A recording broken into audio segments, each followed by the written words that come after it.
Hello and welcome to today's Fragment of Physics video. Our topic today is refraction, and some of this will be useful for GCSE, but absolutely all of this is going to be useful for A-level.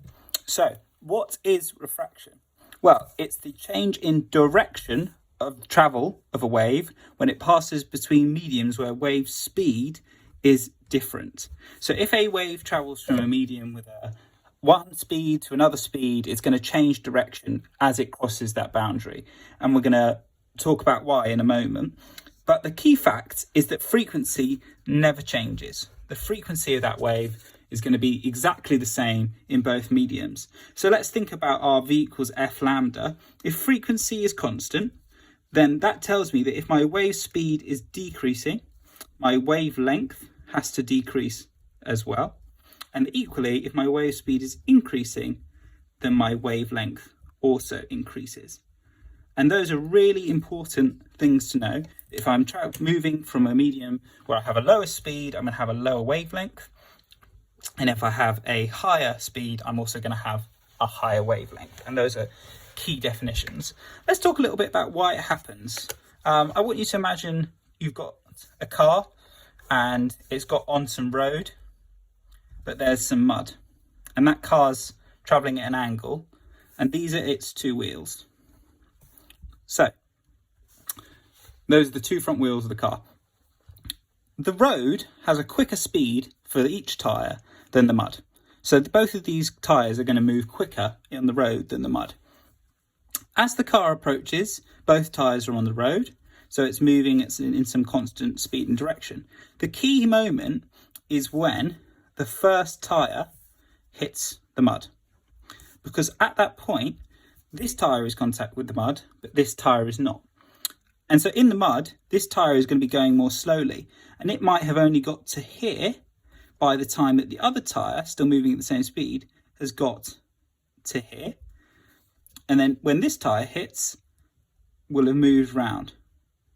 So you can see we've gone from moving in sort of this direction to moving in this direction, and that's changed the direction of my travel, because as one tyre was in the slow material, the other tyre was in the fast material, and that drove it round that corner, and we saw this bending and change of direction.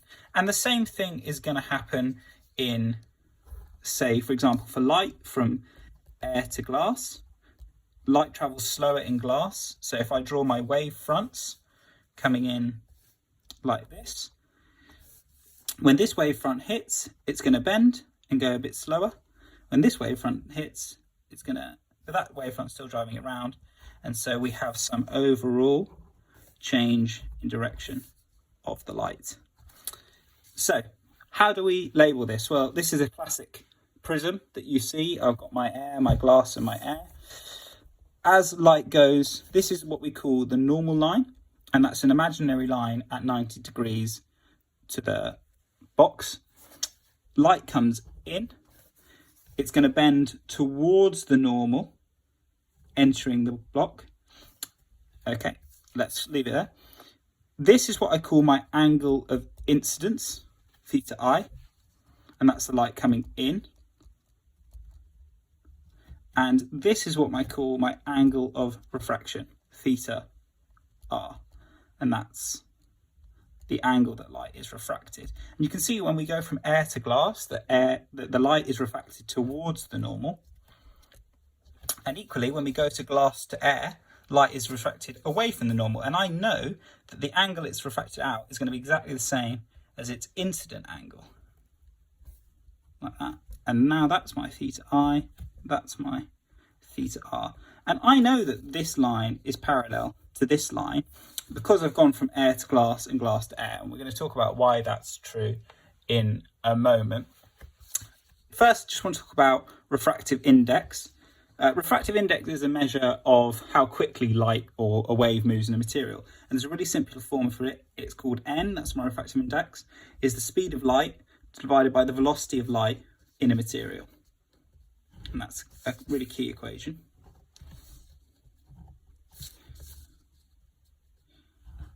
So if I'm going from low to high refractive index,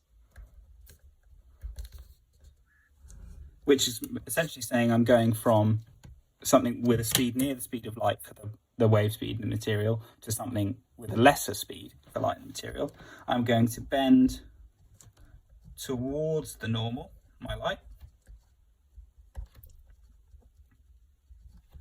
And if I'm going from a high to a low n,